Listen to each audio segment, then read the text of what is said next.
We're gonna unbox curve monitor with 240 gigahertz. We're gonna unbox this Samsung 49-inch. We're gonna unbox this Samsung G9.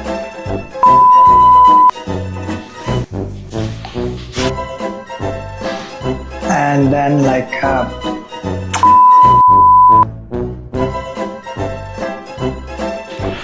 unbox this Samsung G9 49-inch OLED curve monitor, 240 Hz refresh rate.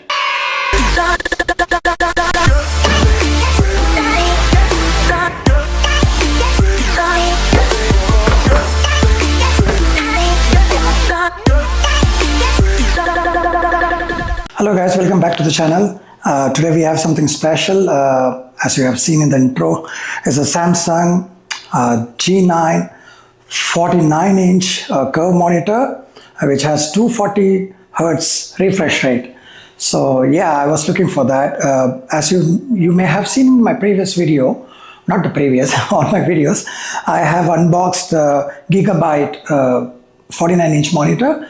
It was great, fantastic. That's the best monitor I can buy it for $1,000, and it really helps me to boost up in my productivity because I don't need to have dual monitor setup, and I can have one monitor, which even saves a little bit electricity, I believe, but I don't know. But there's no bezel and everything, so that there are a lot of benefits of having a bigger monitor, but at the same time you have to be very cautious about the curve, how much curve you have, because the more curve you have, you get a great experience for gaming, but when it comes to the productivity, like looking at the text and kind of things, like it's not that great. So I chose this specific monitor. So I returned back the previous one because it was 144 Hertz or something like that. It's a little bit slower for games. I felt like a little bit games are like kind of a bit laggy. As you have to imagine that you're playing in a bigger monitor, so you need to have a little bit faster refresh rate, otherwise like your eyes starts to blink and it's not that great experience, to be honestly speaking. And you have to sit really front of the huge monitor, right, 49-inch. So that's why I was behind this Samsung one, but unfortunately the stock was not there and it was so huge in price. Like it at some point of time it went very low, but then again it was not in stock at all, to be honest. Like I waited for probably about 3-4 months to get this back in stock and to the price I was looking for that. And yeah, that's the story behind it. As you can see that I totally removed all my monitors and kept it ready. It's just lying down there. I'm gonna unbox this and I'm just gonna keep it that here. I think I have to remove this shelf. It's not gonna fit, I believe. And even if I keep it here, it's too risky, I believe. So I need to remove this. I need to unbox this and then put it there in the back. And yeah, of course, I may need help from my wife at some point of time to lift that, and I don't want to risk it, So stay tuned and just watch how I'm going to unbox and do all this.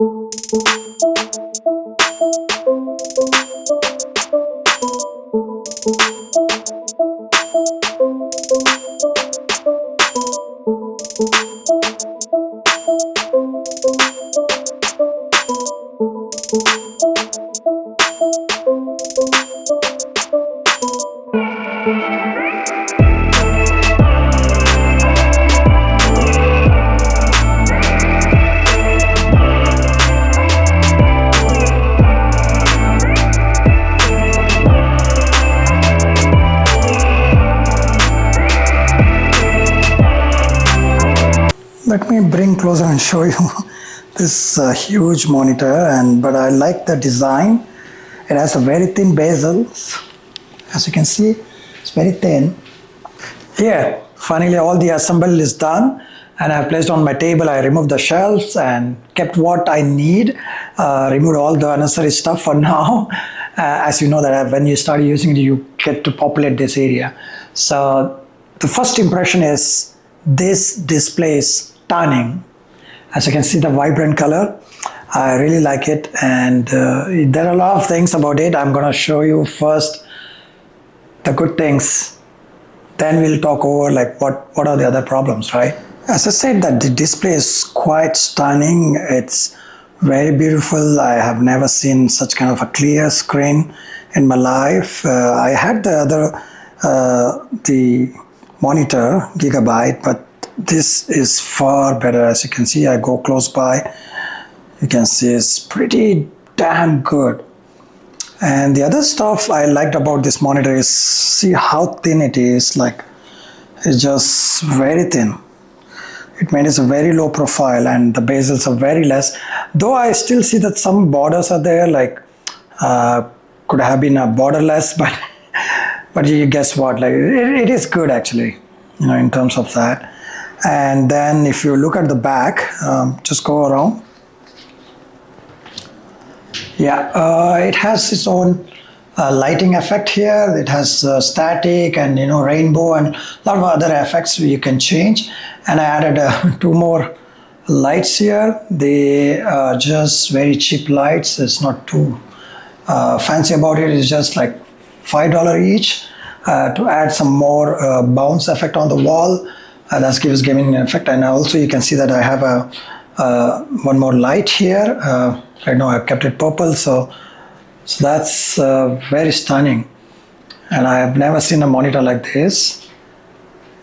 Though there are a couple of things which I like, and there are something which I don't like. For example, like the cable management on this monitor is disaster. Actually, you see that just one.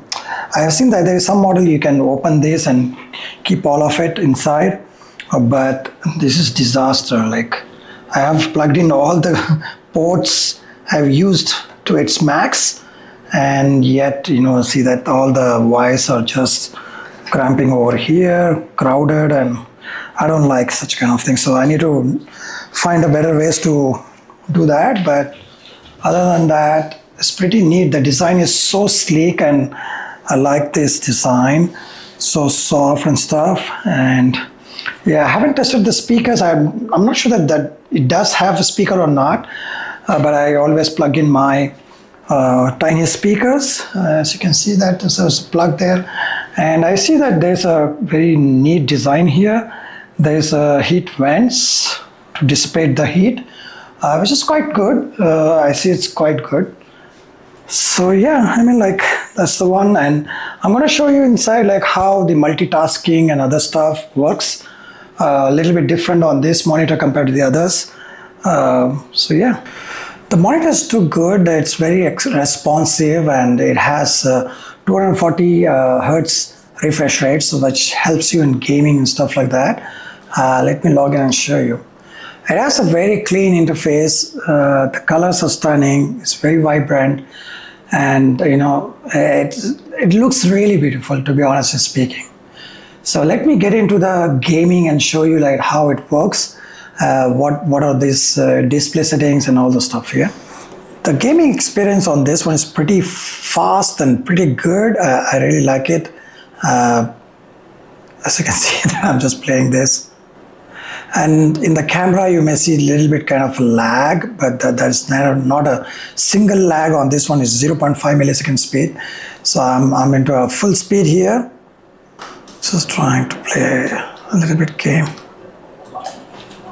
When it comes to multitasking kind of thing, there are a lot of options, a lot of screen real estate. Like, you have spaces around and you can work with this. I have 3 tabs open here, and you can see comfortably I can work with this. In the normal monitor, like, you have to struggle a lot. Now I have a lot of space on left, right, and center, so I can literally do intensive work here, and based on my processing capacity of my computer. So not only that, I can even have multiple systems.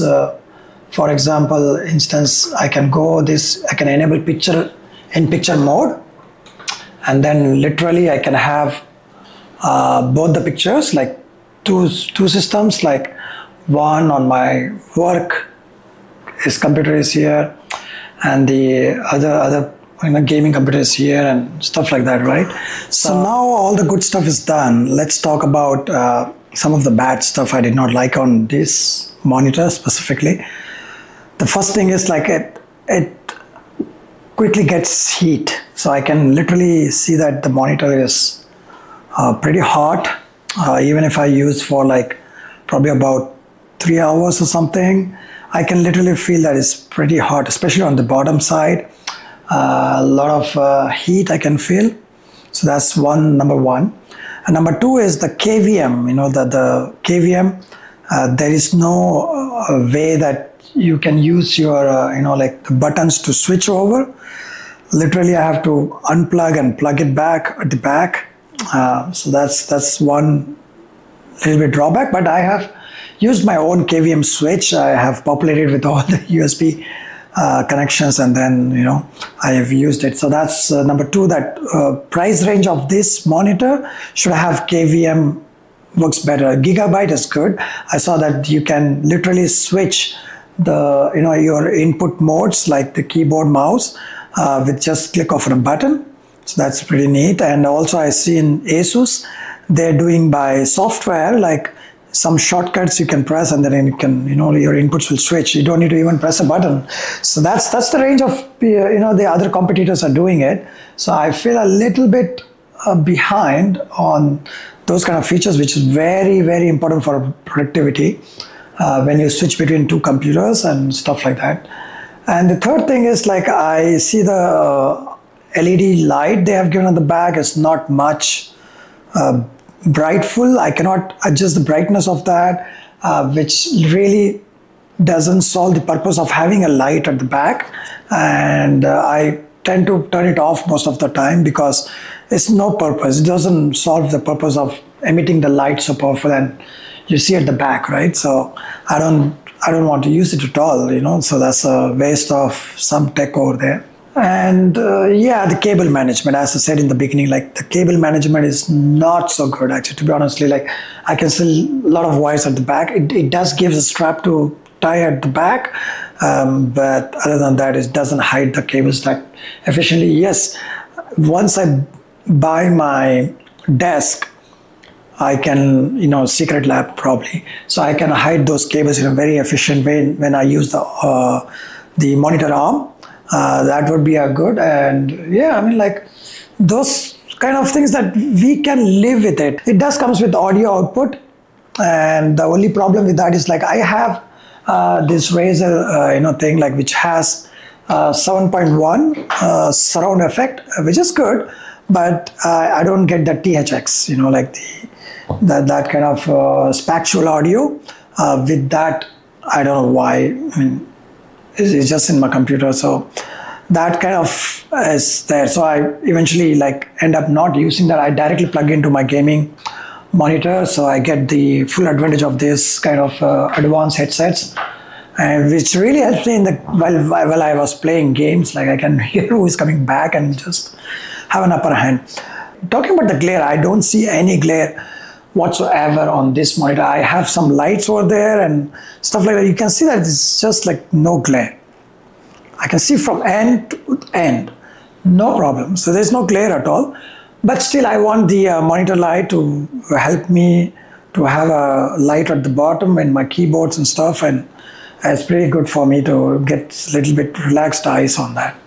So yeah, other than that, I really love this monitor. To be honestly, if you ask me which one I will pick from the Gigabyte, Asus, and this one, and there are a lot of other brands, LG and stuff like that, but I will lean back on Samsung always because they have a very good panel.